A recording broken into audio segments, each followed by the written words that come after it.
The first message from Arindra arrived wrapped in silence. No flashing lights in the sky. No ships descending over capital cities. No dramatic interruption of broadcasts. Just a signal, steady, precise, repeating every 9 hours from the outer edge of our solar system. It was a simple pattern. Prime numbers translated into pulses of neutrino emissions, impossible to fake, impossible to mistake for a natural phenomenon. Humanity had been listening for centuries. Now something was speaking. The International Deep Space Array detected it first. Within hours, every major observatory on Earth confirmed the source, a vessel parked beyond Pluto's orbit, cloaked but not entirely hidden. It wasn't drifting. It was waiting, and it was broadcasting. I was not a soldier or a diplomat. I was a xenobiologist specializing in evolutionary bottlenecks, how species survive catastrophic population collapse.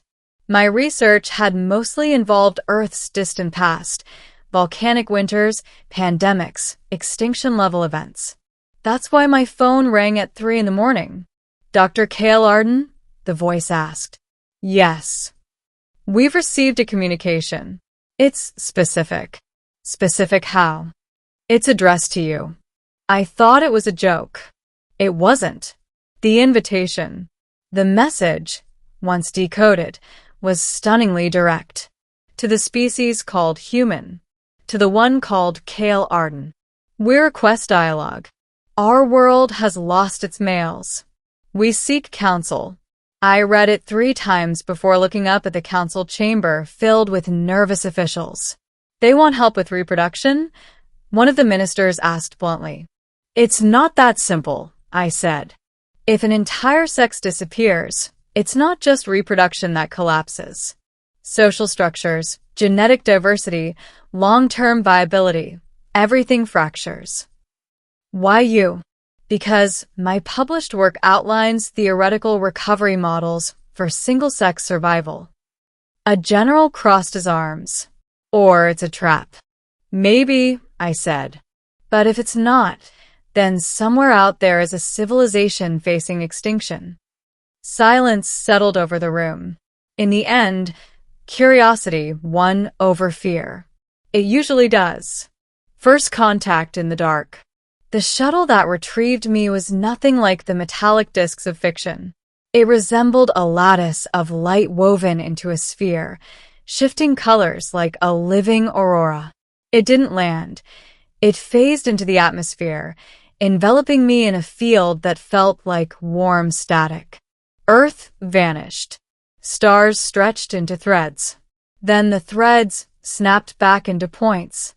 I stood on the surface of another world. Arindra. It was breathtaking. Vast plains of silver grass shimmered under twin moons. Cities rose in spirals of translucent stone, glowing faintly from within. Rivers of bioluminescent algae wound through valleys like veins of light. And everywhere I looked, there were women. Not human women, but close enough to stir something instinctive in my brain. Tall, graceful, with elongated limbs and skin that reflected subtle hues depending on the light, violet at dusk, pale gold at dawn. Their eyes were larger than ours, irises bright and luminous. They watched me from a distance. Not hostile, not welcoming, assessing. A figure stepped forward from the crowd. She wore a mantle of crystalline fabric that cascaded down her shoulders like frozen rain. A circlet rested against her brow, embedded with shifting symbols. "I am Empress Lasara of Arindra," she said. Her voice carried without amplification, resonant and clear. "You are Cale Arden of Earth." "Yes," I replied, suddenly aware of how small I felt. She inclined her head. "Welcome to the planet where men no longer exist." The vanishing. Over the next several days, Lasara told me their story. 2 generations ago, a genetic plague emerged, subtle, undetectable at first. It targeted a specific chromosomal structure unique to Arindran males. Within 10 years, birth rate skewed. Within 20, male infants ceased to survive infancy. Within 30, the last adult male died. It was not a weapon, Lasara said. We searched for evidence of sabotage. There was none. A spontaneous mutation? I asked. Perhaps. Or cosmic radiation. Or a dormant flaw in our design. You said design. She met my gaze steadily. We were not always as you see us. Long ago, our ancestors altered their genome to eliminate certain diseases. They strengthened us, lengthened our lifespans, enhanced cognition, and introduced vulnerability, I said quietly. Yes. Their society had adapted at first. Artificial gametes, genetic recombination from preserved samples, but stored material degrades. Variation narrows. Over time, even their advanced science could not compensate for the absence of new male genetic input. We are approaching collapse, Lasara said. Within 3 generations, our genome will destabilize beyond recovery. And you think humans can help? We think you are compatible. The weight of that statement settled heavily between us. You're asking for more than advice, I said. Yes. Middle, a world out of balance. Arindran society was elegant and disciplined, but beneath the surface lay strain. Without males, certain cultural roles had vanished. They had once believed themselves beyond such distinctions, but absence reveals structure in ways presence does not. Art had changed, less contrast, more symmetry. Governance had grown efficient but rigid. Innovation slowed. You evolved as a dual-gender species, I observed during one council session. Your psychology, your hormonal balance, your social rituals, they were shaped by that dynamic. Are you suggesting we are incomplete? One counselor snapped. I'm suggesting you are out of equilibrium. Lasara did not reprimand her. Instead, she turned to me. And how does one restore equilibrium? I hesitated. There are 3 possibilities, I said carefully. 1. Integrate human genetic material through controlled hybridization. 2. Reconstruct your male genome synthetically, using ours as a template.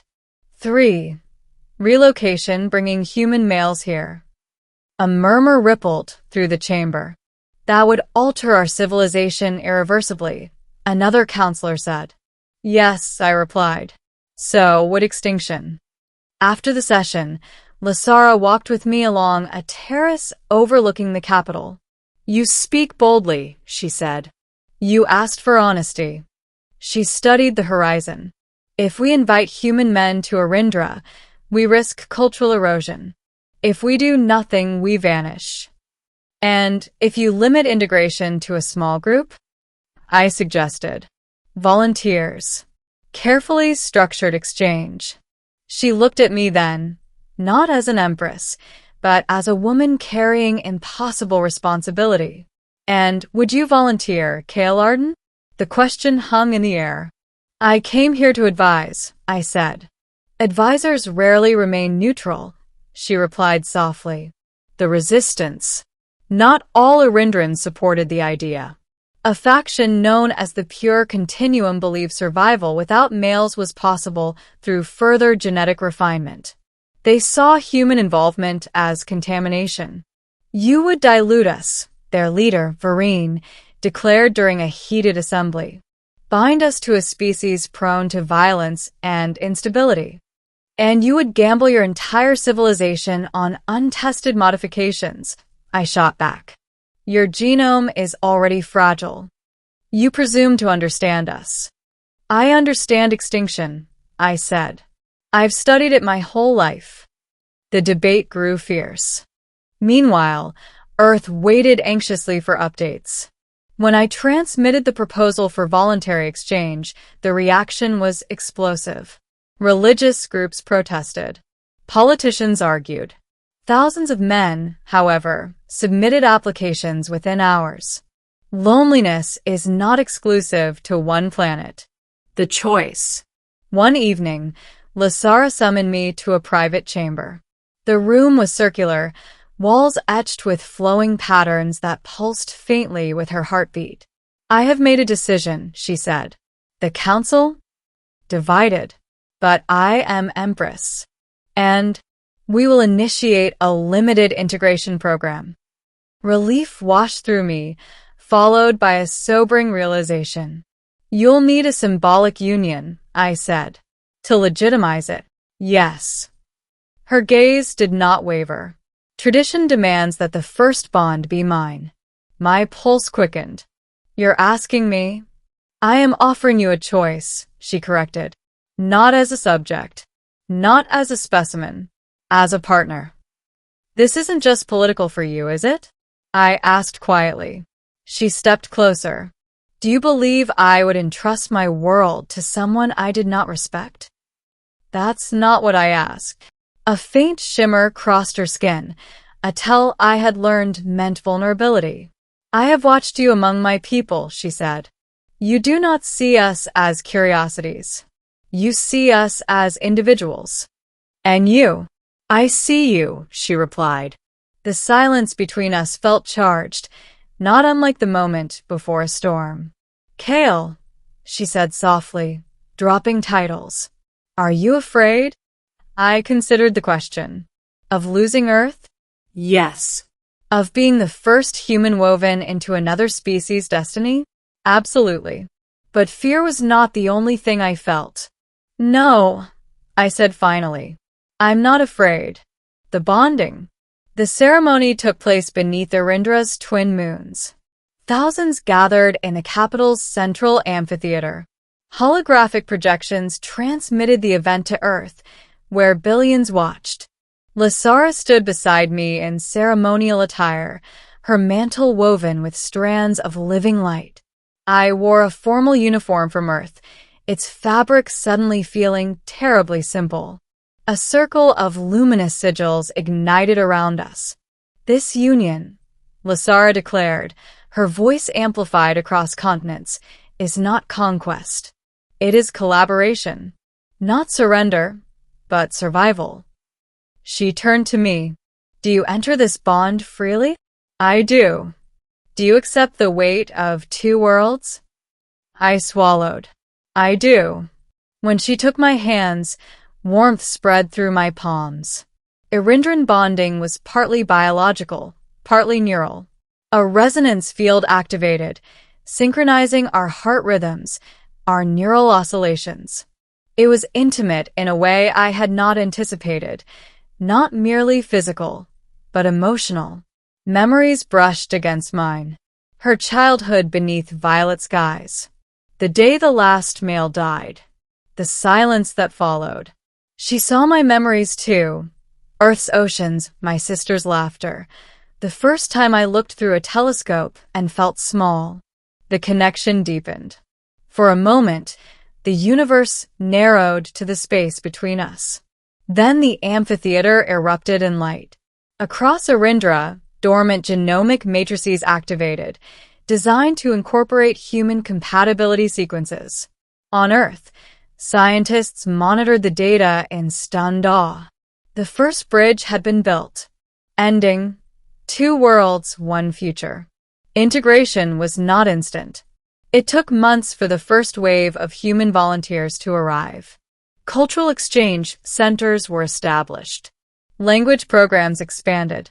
Joint research initiatives flourished. There were missteps, misunderstandings, moments of doubt. Some Arindrans struggled with the change. Some humans felt overwhelmed by the responsibility. But gradually something new emerged, not Arindran, not human. Shared. The first hybrid child was born a year later. She had Lasara's luminous eyes and my darker hair. Her genetic structure stabilized both lineages in ways our scientists had only theorized. When I held her, I felt the weight of history shift. Arindra's birth rates stabilized. Genetic diversity expanded. The pure continuum dissolved quietly, their fears tempered by evidence. Earth, too, changed. We were no longer alone, not just in the abstract sense, but intimately. Families now span planets. Policies reflected cooperation rather than suspicion. One evening, standing beside Lasara on a balcony overlooking the capital, I asked her a question that had lingered since the beginning. Do you ever wonder what would have happened if that signal had gone unanswered? She looked out at the city lights, at the children playing in courtyards below. Yes, she said. We would have faded. And Earth, you would have remained isolated, smaller. She turned to me. But you answered. I was curious, I admitted. She smiled faintly. Curiosity saved us. Below us, laughter echoed through the streets, higher, brighter than I had ever heard on this world. The planet where men no longer existed had become something else entirely. Not a relic of loss, not a monument to extinction, but a testament to adaptation, to partnership, to the idea that survival is not about preserving what was, but embracing what can be. As Arindra's twin moons rose into the sky, their light reflecting off silver grass and crystal towers, I realized something profound. I had not left Earth behind. I had expanded it. Two worlds, once separated by light years and fear, now shared a future. And somewhere, generations from now, a child would look up at those moons, or at Earth's blue horizon, and never question whether she belonged to one planet or the other. She would belong to both. Because when faced with extinction, Arindra did not retreat into purity or pride. They reached outward, and humanity reached back. That was how the planet where men no longer exist became the planet where no one stood alone.